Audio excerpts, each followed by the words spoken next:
gerne mitbringen. Welche Freundin? Na, Tanja. Ach, die.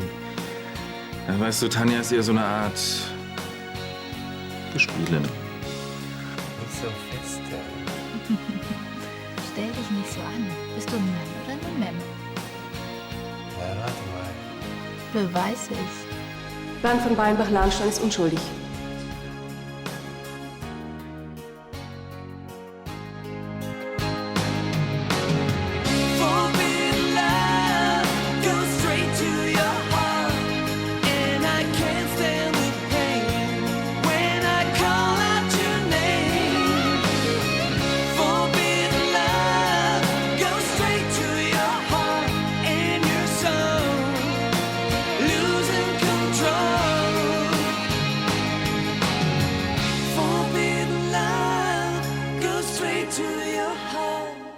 Sie wollen das doch nicht ernsthaft zulassen. Herr Oberstaatsanwalt, in diesem Saal treffe ich die Entscheidungen. Bitte.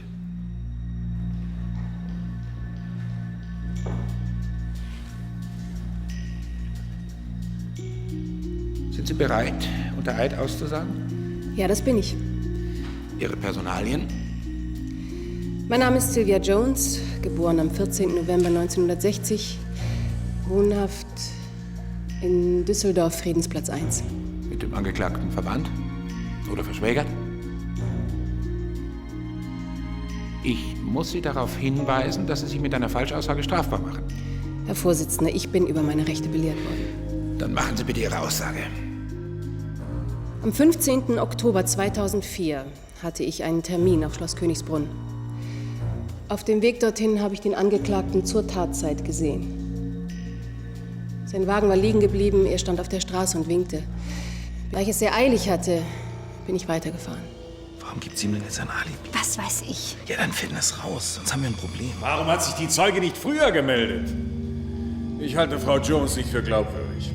Der Herr Oberstaatsanwalt kann es gerne überprüfen.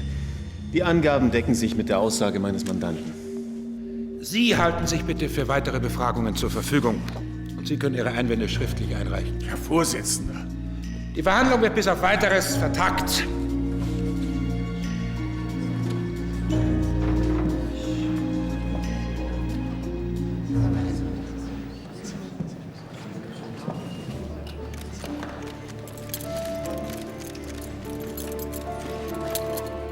Ich glaub's einfach nicht.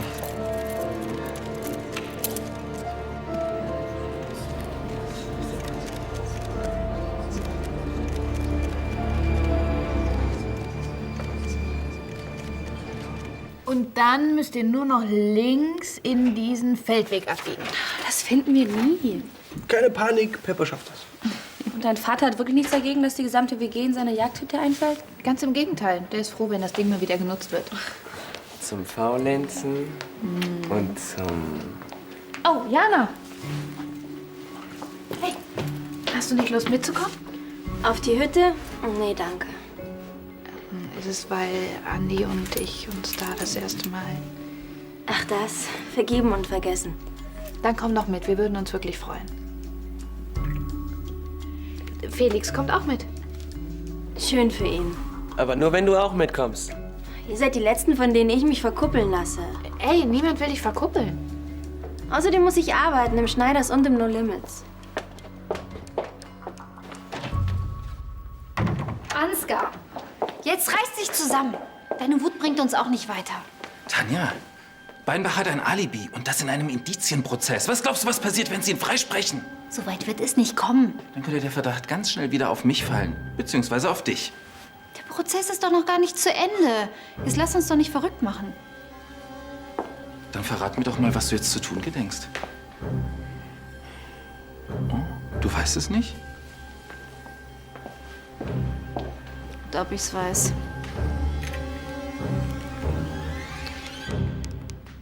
Jetzt müssen die nur noch die Aussage von Felix Mutter checken und dann wird er auch entlassen. Ich hab's ja immer gesagt. Unschuldig. Lass mal zur Feier des Tages. Danke. Wenn ich den Kopf wieder frei habe, dann machen wir wieder was zusammen. Ja, melde dich einfach. Nico? Hi, ich will dich gar nicht lange stören. Ich wollte dir nur sagen, dass Andi das mit Felix wirklich nicht so gemeint hat. Schon gut. Kannst du nochmal mit Frau Schneider sprechen. Vielleicht gibt sie dir ja doch frei und du kannst mit uns auf die Hütte. Ich glaube zwar nicht, aber ich kann es ja noch mal versuchen.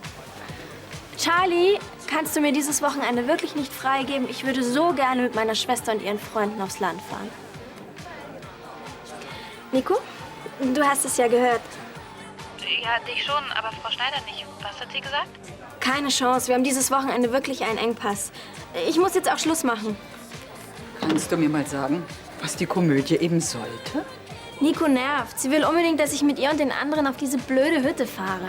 Aber das ist doch herrlich, mal ein Wochenende aus der Stadt rauszukommen. Toll. Und den anderen dabei zusehen, wie sie sich abknutschen.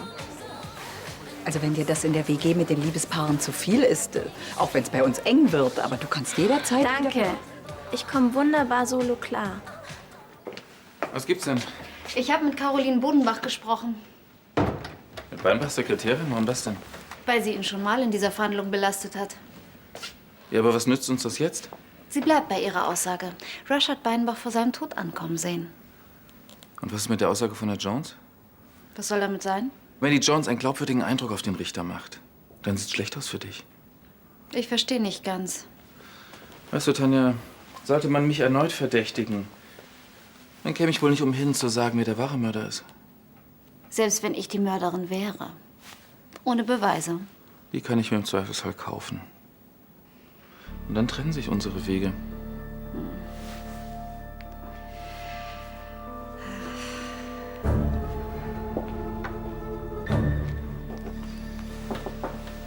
Ja, was gibt's denn?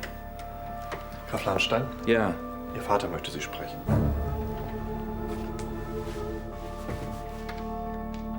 Lass dir was einfallen, Tanja.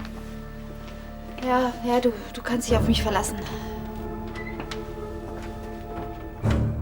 Dann kann es also sein, dass Bernds Alibi damals doch stimmte. Und Frau Jones ihn tatsächlich auf der Landstraße gesehen hat, ja. Der Richter wird das prüfen. Du wolltest mich sprechen? Du kannst dir doch denken, warum. Nun, ich nehme an, es geht um den theatralischen Auftritt unserer ehemaligen Bankdirektorin. Sollte sich herausstellen, dass Bernd unschuldig ist, werden wir nicht umhin kommen, uns bei ihm zu entschuldigen. Davon abgesehen gibt es immer noch einen Mörder, der frei rumläuft. Wenn jemand von euch mehr weiß über diese zufällige Begegnung auf der Landstraße. Nein. Aber ich habe ja immer gesagt, Bernd hätte nicht ausgerechnet seiner Erzfeindin Sylvia Jones als Alibizeugin angegeben, wenn es nicht wirklich wahr wäre. Gibt's sonst noch was? Lars wartet auf mich. Nein, momentan nicht. Wie siehst du die Sache, Ansgar? Ich glaube, weder Beinbach noch der Jones auch nur ein Wort. Dann hoffe ich für dich, dass der Richter das genauso sieht. Hallo. Hallo. Entschuldige bitte. Kein Problem. Was sagt denn dein Vater zu der Entwicklung? Er ist genauso überrascht wie wir. Tja, das wundert mich nicht. Silvia hat ja schon alle Zelte in Düsseldorf abgebrochen. Ja. Und dann kommt sie zurück, um Bernd zu helfen. Verstehst du das? Nein, überhaupt nicht. Sie hasst ihn ja. Sie hätte ihre Aussage schon vor Monaten machen können. Warum erst so spät? Ach, es ist müßig, sich darüber den Kopf zu zerbrechen. Letztendlich zählt für uns nur das Ergebnis. Was glaubst du, wann wird er entlassen? Die Frage ist nicht wann, sondern immer noch ob. Was? Silvias Aussage muss erst aufgenommen und dann überprüft werden.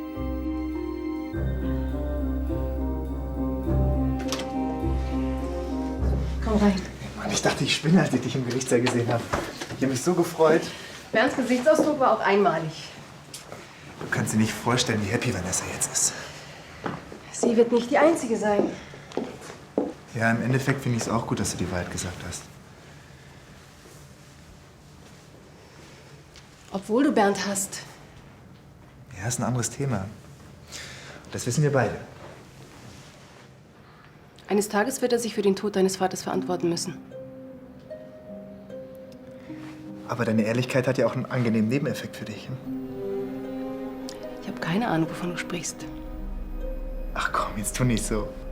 Tanjas Gesicht im Gerichtssaal ist dir bestimmt nicht entgangen. Ein Fest. Und ich glaube, Ansgar und sie haben jetzt ein echtes Problem. Traust du diesem Ansgar wirklich einen Mord zu? Ich weiß es nicht.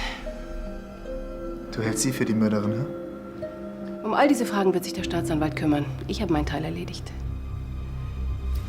Entschuldige mich.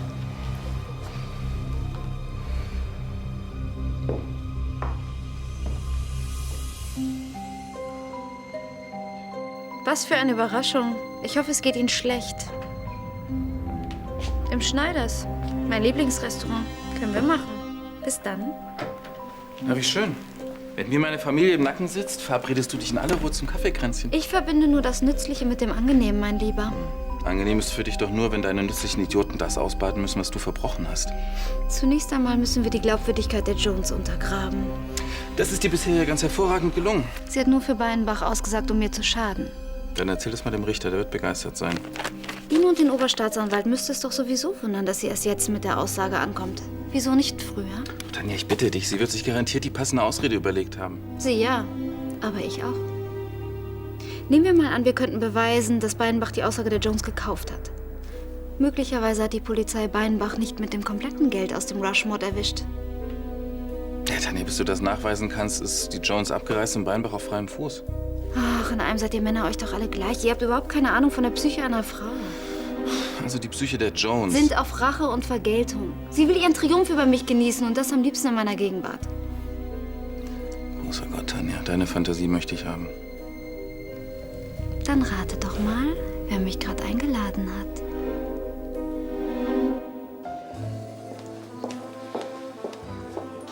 Ach, muss Liebe schön sein. Schön blöd. Tja, wenn du das so siehst, kannst du dich gleich da drüben am Tresen nützlich machen. Warum? Der Typ da hinten hat mir seine ganze langweilige Lebensgeschichte erzählt. Mich wundert, dass er überhaupt noch lebt. Was hat er denn gemacht? Ja, nichts. Das ist es ja eben. Seine Frau hat ihn verlassen und jetzt kommt er mit seinem Single-Dasein nicht zurecht. Manchmal geht mir dieses liebeskranke Gewindel dieser Gäste echt auf den Zeiger.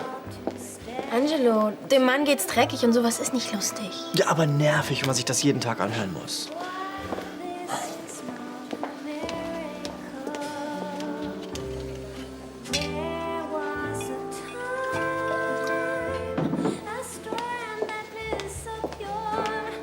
Hier. Sie sehen aus, als hätten Sie Kummer. Danke. Sieht man mir das an?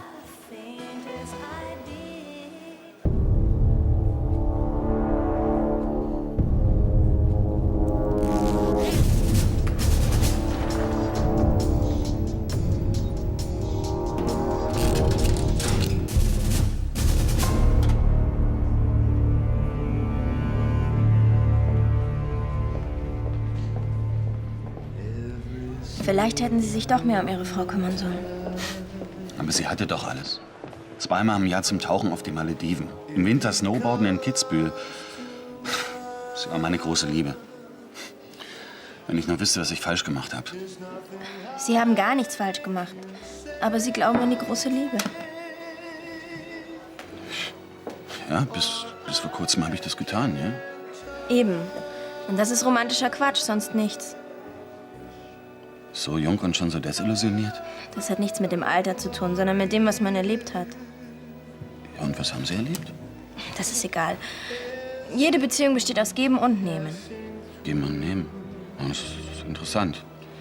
Was ich damit sagen will, ein Bekannter von mir, der ist Callboy. Für den ist das Ganze nur ein Deal, sonst nichts.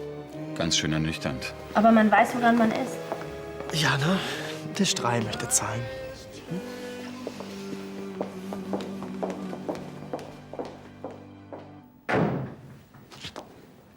Sag mal, wo warst du die ganze Zeit?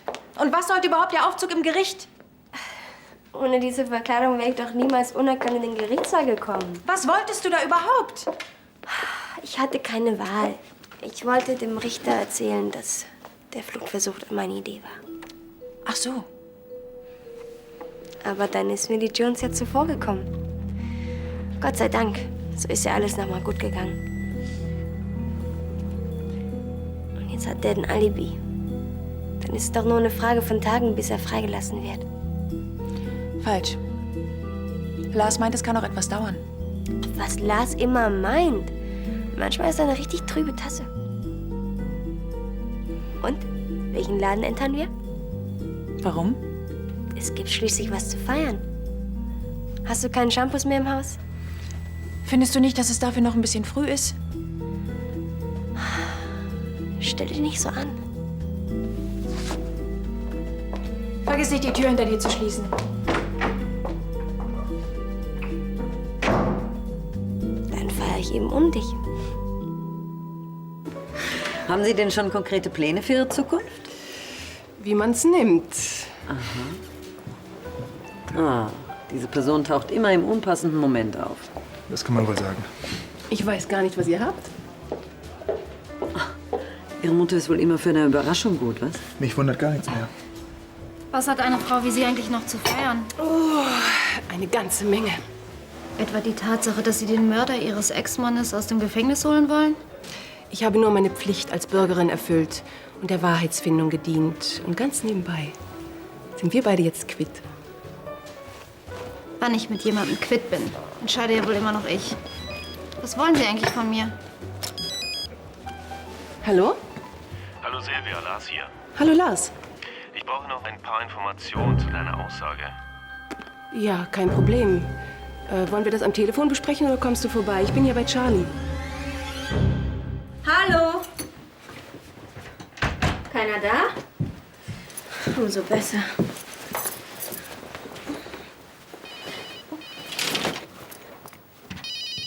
Ja? Nikolas Nöthen hier. Nikolas wer? Der Mann von vorhin aus dem Schneiders. Ach, Sie vom Tresen. Woher haben Sie denn meine Nummer? Ja, Ihr Kollege war so nett und hat sie mir gegeben. Angelo hat Ihnen einfach meine Nummer gegeben. Ich habe einfach behauptet, Sie hätten was verloren und da hat er mir Ihre Handynummer gegeben. Und jetzt wollen Sie mich auf einen Kaffee einladen, oder was? So ähnlich, ja. So ähnlich? Also, was Sie vorhin gesagt haben, das ist mir einfach nicht aus dem Kopf gegangen. Was denn genau? Ja, alles. Aha. Ja, und jetzt frage ich mich nur, ich meine, würden Sie sich auch auf so einen Deal einlassen? Auf was für einen Deal? Wie fragt man eine Frau so etwas? Auf so einen Deal wie Ihr Bekannter, der Callboy. Geben und nehmen. Liebe gegen Geld. Was will Tanja von ihrer Mutter? Ich würde lieber wissen, was sie von Tanja will. Schmeckt er Ihnen nicht? Ich trinke nur so ungern mit Verlierern. Dann wundert es mich, dass Sie noch nicht verdurstet sind. Was wären denn Prinzipien ohne Ausnahmen? Sie sollten auch noch ein Schlückchen trinken. Sie könnten es brauchen. Oh, Sie drohen mir. Sie können doch gar nichts gegen uns unternehmen. Hagen ist bereits in Sicherheit. Und Sie? Es gibt genügend Zeugen, die uns hier zusammen sehen. Sollte mir etwas zustoßen. Glauben Sie, ich bediene mich solch simpler Mittel? Der Mord an Rush. Habe ich nichts mit zu tun? Das werden wir noch sehen. Ich frage mich, woher Sie Ihre Zuversicht nehmen. Sie haben viel verloren in den letzten Monaten. Gestatten Sie mir, dass ich Sie einlade, ja? Danke. Stimmt so, Angelo. Genießen Sie den Champagner. Es könnte Ihr letzter sein.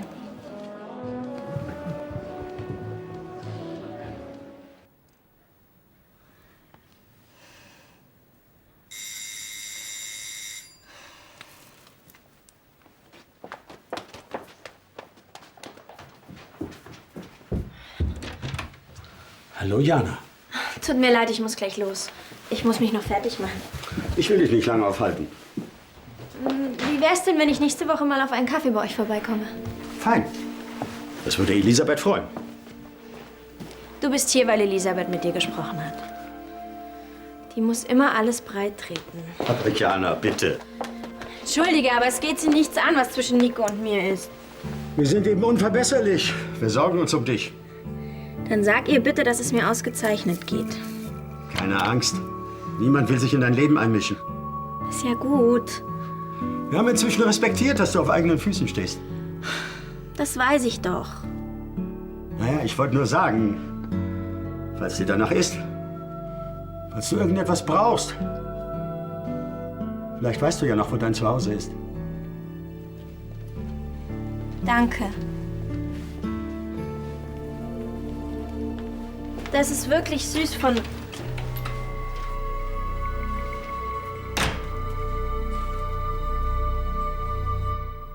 Sehr wohl. Danke. Jetzt sag schon, worüber hast du mit ihr geredet? Ich habe Frau von Anstetten nur erklärt, dass wir jetzt quitt sind und ich nichts mehr mit ihr zu tun haben möchte. Das war alles? Ja. Die paar Tage, die ich wegen der Verhandlung noch in der Stadt sein muss, soll sie mich einfach in Ruhe lassen. Sag mal, wie geht's eigentlich Hagen? Gut. Er wartet auf mich. Und? Ich sag dir nicht, wo. Okay. Ich möchte dich einfach nicht in Gefahr bringen. Das ist ja eine Überraschung. Schön, dass ich Sie hier treffe. Wir müssen unbedingt feiern. So, müssen wir das. Aber nicht damit. Angelus Champagner. Ich lade euch ein. Frau von Beinbach, Wilke vom Abendblatt. Hätten Sie Zeit für ein paar Fragen? Verschwinden Sie, okay? Lass ihn doch. Warten Sie bitte an der Bar auf mich. Ich komme gleich. Heute Morgen hast du mir echt besser gefallen. Du warst zwar fertig, hattest dafür aber ein paar gute Vorsätze. Was interessiert mich mein Geschwätz von gestern? Ich war einfach schlecht drauf. Sie entschuldigen mich einen Moment. Wieso hat sie dir heute Vormittag besser gefallen? Weil ich dachte, dass sie endlich was begriffen hat in ihrem Leben.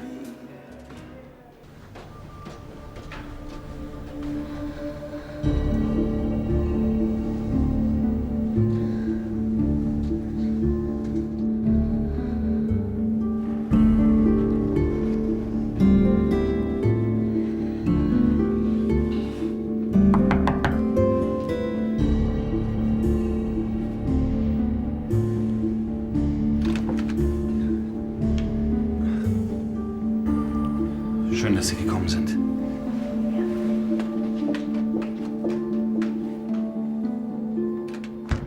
Die Jones läuft mir geradewegs ins offene Messer. Ich hoffe doch, du meinst es nicht wörtlich. Ich habe was in ihrer Handtasche deponiert. Solange es keine Bombe ist. Nein, es ist ein Schlüssel zu einem Schließfach, in dem sich eine Tasche mit Geld befindet. Also irgendwie kommt mir das doch bekannt vor. Naja, was bei Beinbach funktioniert hat, wird auch bei der Jones klappen. Oh, Tanja, dein Einfallsreichtum ist wirklich bewundernswert. Jetzt braucht doch nur noch die Polizei einen kleinen Hinweis, dass Beinbach sich die Aussage der Jones gekauft hat. Und du denkst, die glauben das so einfach? Naja, wenn sie den Schlüssel bei ihr finden, dann ist sie mittendrin im Bestechungsskandal. Na, da bin ich ja mal gespannt.